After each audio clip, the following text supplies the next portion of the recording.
Halo, halo, apa kabar Anda semua? Senang sekali nih ketemu kita di hari Jumat ya, akhir pekan. Dan masih terus seperti biasa kita membahas berbagai fenomena politik, fenomena pemerintahan. Dan khususnya ini memang FNN itu didedikasikan untuk selalu mencermati Pak Jokowi ya. Karena memang itu tugas kita ya, Bung Rocky ya. Ya, satu-satunya orang yang harus dicermati ya presiden. Ada Ya, orang anggap menterinya juga dong. Ya, ini kabinet presidensial, menteri itu pasti suara presiden tuh. ya, ya, Ini ya. yang mesti dikritik adalah presiden. Kalau menteri ya udahlah, menteri bisa muter-muter kiri kanan. Kalau presiden nggak mampu untuk mengarahkan, ya artinya presidennya ya saya mau mengurangi istirahat dulu hari-hari ini. Dan tugas media itu memang mengkritik mereka yang sedang berkuasa. Ini kata kata pendiri Kompas loh ya Pak PK Ojong gitu ya. Tapi kalau dalam dalam tradisi-tradisi demokrasi di seluruh dunia, terutama di negara-negara maju ya memang kita tugasnya watchdog. Jadi selalu menggonggong. Ya jangan disalahkan kalau anjing bukan menggonggong itu namanya anjing gagu. Ya, orang selalu memarahin saya, kok nggak ada yang memuji-muji presiden. Betul, banyak betul orang yang memuji presiden, justru kita Ya, ya, ya, minoritas karena ya. memperkritikkan. Hmm. Kok nggak ada yang percaya pada data ekonomi? Lo semua survei mengatakan ekonomi bagus, tapi mak-mak bilang dompetnya tipis. Mungkin saya mau percaya survei, orang percaya mak, dompet mak-mak yang bener aja coba. Nah, Kan begitu cara ya, ya. melihatnya. Ya, nah menarik itu, menarik soal data survei dan kemudian kita bicara data statistik karena kadang-kadang kita abai gitu pada detailnya ya. Kita selalu pada angka-angka yang kita termasuk soal pertumbuhan ekonomi dan sebagainya. Nah, saya ingin kalau gitu karena Anda udah memulainya itu, saya kalau gitu usul kita ngobrol aja soal angka pengangguran dan juga pertumbuhan dan eh, kemiskinan ini yang diklaim oleh Pak Jokowi. Ini Pak Jokowi ini kemarin pamer soal bahwa media ya, saya menggunakan istilah pamer ini bukan istilah saya, ini menggunakan media menyebutnya Pak Jokowi memamerkan angka kemiskinan dan pengangguran mengalami penurunan di tahun 2022 lalu. Jadi dia menyampaikan saat Rakornas dan musyawarah di Dewan Partai PBB. Ini PBB-nya Yusril ini.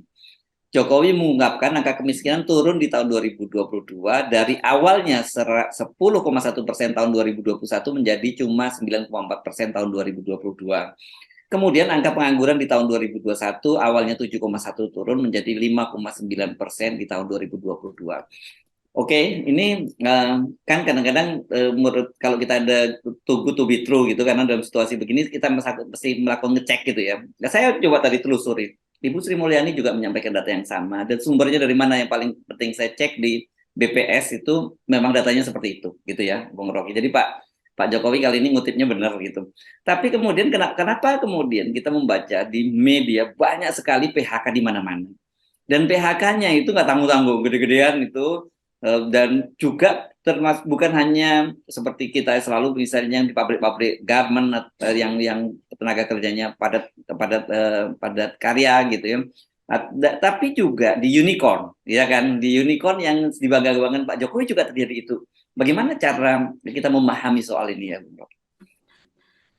Kalau Pak Jokowi kutip data BPJS Ketenagakerjaan, Hmm. dari bulan Januari 2022 sampai November 2023, jadi selama 11 bulan Hmm. itu ada 983.000 pekerja yang mencairkan JHT, jaminan hari tua. Artinya dia udah di PHK dan Ya, ya, ambil. ya. Hmm. Ini baru sampai kemarin itu. Nah ini kalau datanya sampai bulan ini artinya ada 1 juta lebih PHK gitu. Ya. Kenapa nggak itu yang diangkat Pak Jokowi kan? Jadi memang istana akan pilih mana data yang bagus. Tetapi data Apindo, data Bloomberg segala macam itu batas INBC menunjukkan bahwa setiap hari di Jakarta itu ada 100.000 PHK dari 160 perusahaan itu di Jawa Barat. Artinya memang nggak ada kemungkinan kita untuk sekedar menangkap sinyal positif dari Pak Jokowi itu. Jadi itu pentingnya masyarakat itu juga paham bahwa pasti pemerintah akan ambil yang menyenangkan dia tuh. Kan Hmm. statistik itu ada dua sisi tuh. Hmm. Misalnya kalau disebut ya, Gini rasio kita itu membaik iya dari segi pengeluaran, tapi dari segi pendapatan kita memburuk gitu kan. Jadi hal-hal semacam itu yang orang sebut statistik itu punya dua sisi. Anda bisa baca bagian yang baik, bagian yang buruk. Pemerintah ambil yang baik, lalu Basir puji-puji, lalu Basir kritik FNN, kok nggak pernah puji-puji, kita pakai data yang real kok, sama-sama real. Jadi kalau orang memuji-muji biarin aja, demikian juga kalau orang mengkritik, nggak usah dibully. Saya nggak pernah membuli mereka yang memuji Jokowi, padahal kita tahu memuji itu artinya menjilat kan, ya biarin aja dia mau jadi penjilat. Tetapi hal yang real adalah keadaan ekonomi kita dibaca oleh internasional, dan itu yang menyebabkan kita melihat bahwa nggak ada satu MOU yang beralih menjadi kesepakatan bisnis. Jadi bohong semua kalau dianggap bahwa investor masuk tuh. Faktanya bahkan di Vietnam sebagai pesaing kita itu juga krisis sedang berlangsung. Jadi itu sebetulnya yang terjadi, dan kita tahu bahwa apalagi kalau kita pakai prinsip keadilan sosial, pemerataan tidak terjadi, yang ada akumulasi 3-4 orang doang tuh. Itu yang dibanggakan presiden. Di situ ruwetnya kalau kita sekedar mau memuji presiden itu fakta itu yang keliru. Demikian halnya kita lihat di negara-negara yang lain yang lebih masuk akal statistiknya. Orang justru merasa oke, lebih baik kasih statistik yang masuk akal daripada dieluk-elukan melalui tipu-tipuan. Saya lihat tadi pagi orang kirim berita Pak Jokowi mondar mandir di pasar Cibinong, mondar mandir di pasar Parung apa sih dekat Bogor, bagi-bagi sembako, dan semua bis yang bagi-bagi sembako itu diserbu ibu-ibu. Padahal isinya cuma satu kaleng satu plastik minyak goreng, 1 kilogram gula. Jadi orang menyerbu. Kalau nggak ada kesulitan ekonomi, ngapain orang nyerbu sampai berdesak-desakan? Presiden Jokowi sendiri yang melihat bahwa orang masih berdesak-desakan. Jadi fakta di pasar itu membatalkan fakta yang diucapkan Presiden. Jadi Presiden Jokowi akhirnya berbohong. Barusan dia bilang ekonomi tumbuh, tapi dia terpaksa mesti bagi-bagi sembako. Kan itu di mana otaknya itu kan? Di mana otak dari kebijakan maksud saya? Ya. Oke, dan satu sisi kan begitu. Kita selalu mendengar bahwa memuji-muji bahwa ekonomi kita tumbuh gitu ya. Dan kemudian juga bahwa kita ini salah satu negara yang dibandingkan negara-negara lain jauh lebih bagus gitu. Tapi kita sendiri bagaimana menyimak pidato Pak Jokowi di HUT kemarin, HUT ke-50 PDIP. Kan beliau menggambarkan bagaimana situasi global memburuk dan sebagainya, kita tetap mesti waspada. Sebenarnya kalau kita memang seperti yang digambarkan bahwa ekonomi kita tumbuh dengan bagus dan kita memang kebal terhadap pengaruh global, ya kita tenang-tenang saja dong gitu. Tapi kan jadi ini yang selalu mix message gitu ya, sehingga kita bingung mana sebenarnya yang harus kita ini kan ya gitu. Lihat data Apindo itu, semua pabrik tekstil di Jawa Barat itu tutup, pabrik sepatu tutup, dan yang terjadi adalah PHK besar-besaran tuh.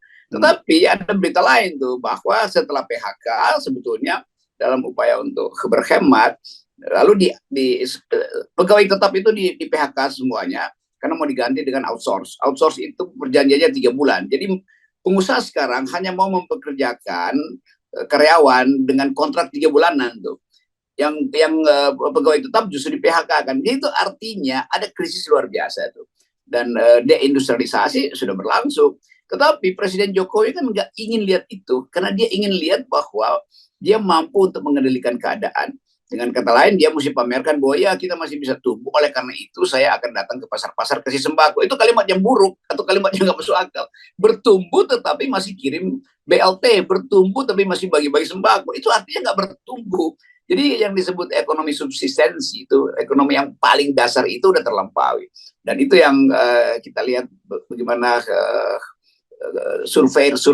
justru surveyor asing itu yang paham tentang Indonesia, bahwa UMKM itu 60% udah bangkrut, sisanya 40% nggak bisa produksi. Jadi semua hal yang diucapkan Pak Jokowi itu dengan mudah dibantah oleh fakta-fakta real.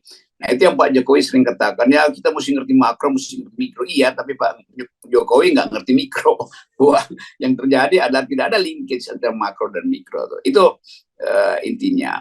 Lalu kita dengar buruh juga merasa bahwa kalau ekonominya bagus, kenapa upah di Jakarta cuma naik ke berapa 5%? Kan ada rumusnya tuh. Kalau ekonomi bagus, justru Jakarta jadi parameter pertama bahwa kenaikan upah itu harus 10%. Ada rumusnya. Ini kok cuma 5%, itu artinya buruk sekali itu. Jadi kesempatan kita untuk membayangkan kehidupan yang bermutu justru diganggu oleh permainan statistik yang justru dibuat oleh istana sendiri, dan mereka yang akan dapat dampak sendiri tuh. Iya, Nah, ini pertanyaan yang selalu saja mengganggu kita ya.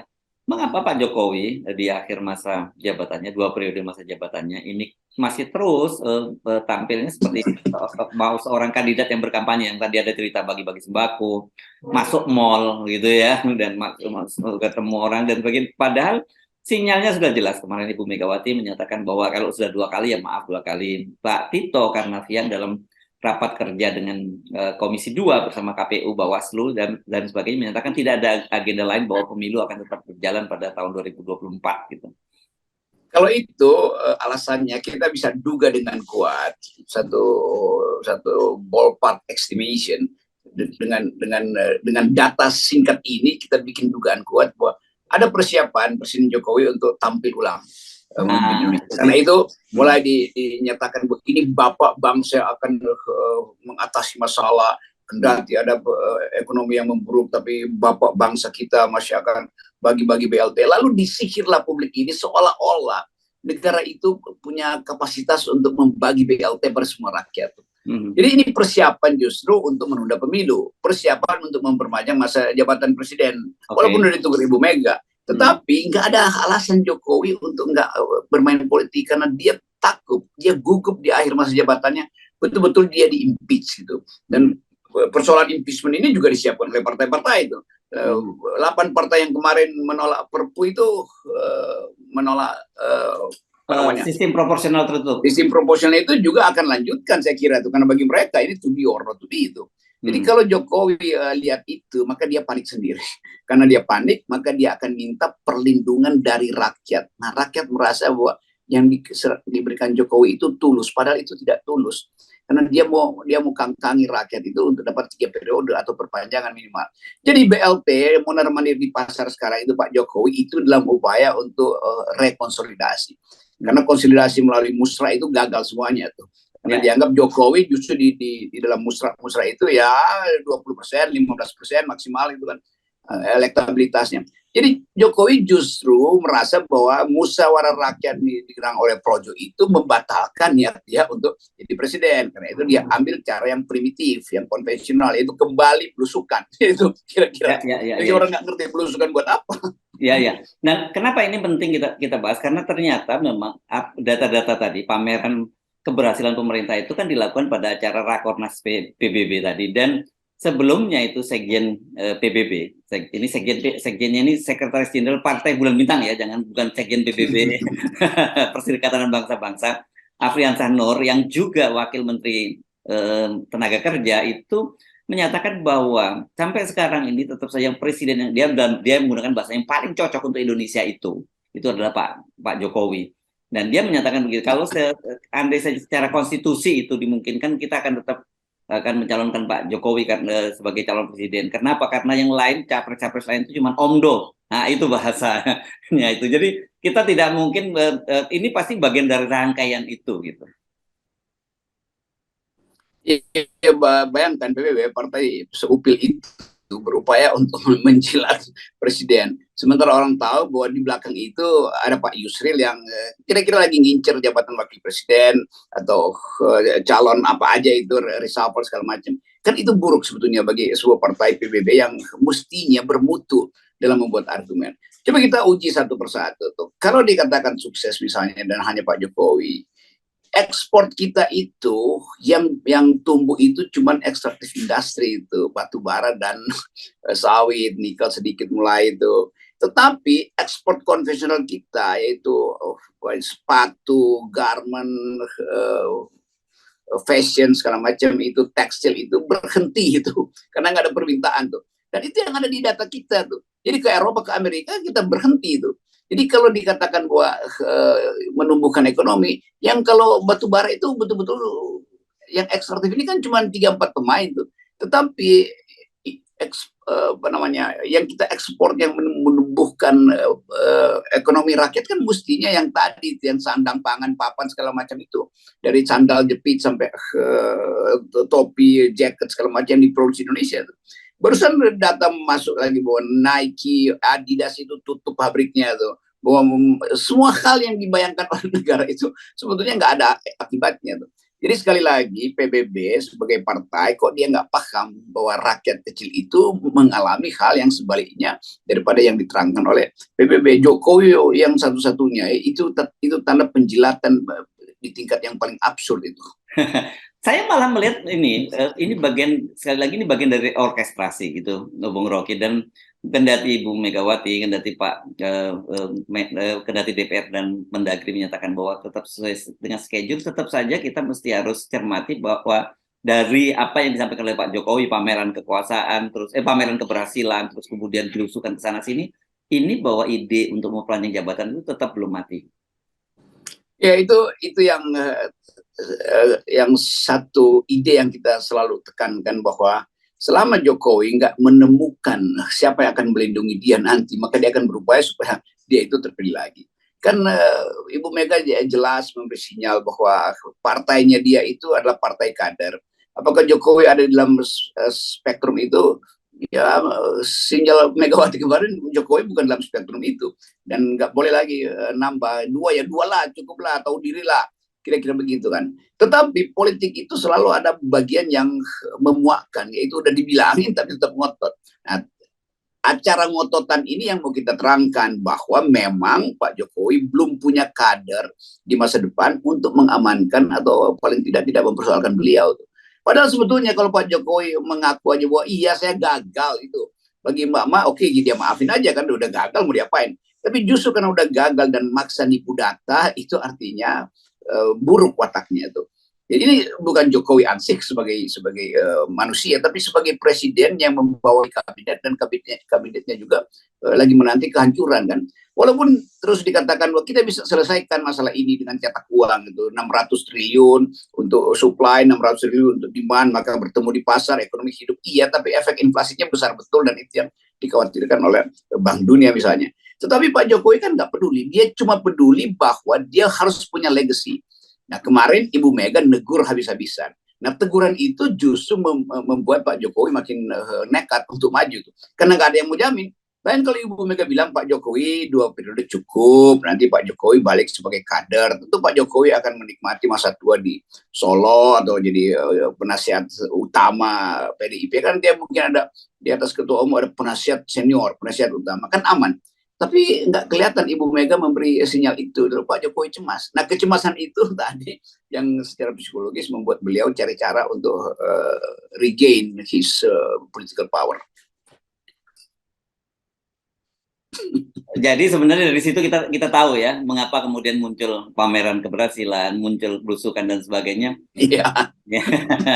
Jadi gampang sekali bacanya tuh, orang yang cemas akan pamerin sesuatu dengan memesan kamera. Jadi pasti itu Pak Jokowi sudut kamera mungkin kalau biasanya 10 kamera dipasang, sekarang 20 kamera dipasang supaya terlihat bahwa Jokowi merakyat, Jokowi mampu untuk menyapa publik, Jokowi tetap dielulukan. Nah, itu yang kemudian kita baca sebagai statement yang sudah dipersiapkan. Siapa yang akan ucapan duluan? PBB. Lalu orang bertanya, PBB watchdog atau bukan? Enggak, dia anjing Cina, kan begitu jadinya kan. Jadi bagian-bagian ini yang kita mau terangkan sebetulnya, bukan karena kebencian, tapi supaya fakta-fakta ini dipahami oleh publik. Demikian juga teman-teman di PBB yang sebetulnya masih punya harapan, walaupun partai kecil, tapi kalau dia konsisten, orang akan anggap, oke, Anda kecil tapi Anda punya harapan pada masa depan. Kalau sekarang orang akan anggap, loh PBB kan nggak punya ide. Masa PBB idenya diagunkan pada Jokowi yang udah gagal, kan ngaco. Oke, Bung Rocky. Jadi kelihatannya benang merahnya kelihatannya sesuatu yang tidak berkaitan, tapi sebenarnya begitu kita cermati, kita kulik, ternyata memang itu dan agendanya jelas gitu ya sebenarnya apa. Tetap saja bahwa ini akan mencari berbagai cara, kendati celah sudah ditutup oleh Ibu Mega dan juga oleh kekuatan-kekuatan politik lainnya gitu. Betul, dan memang fungsi dari FNN adalah mengkulik-kulik sesuatu yang seolah-olah biasa, tapi di dalamnya ada pembusukan kan. Yes. Itu fungsi kritis dari pers. Kita FNN nggak punya kekuatan apa-apa selain akal dan logika yang tajam untuk memperlihatkan ada yang disembunyikan oleh kekuasaan yang sedang membusuk. Oke, dan kita jaga semua agar bangsa jangan kembali dengan 0%. Kembalikan 0%. Oke, thank you. Yeah.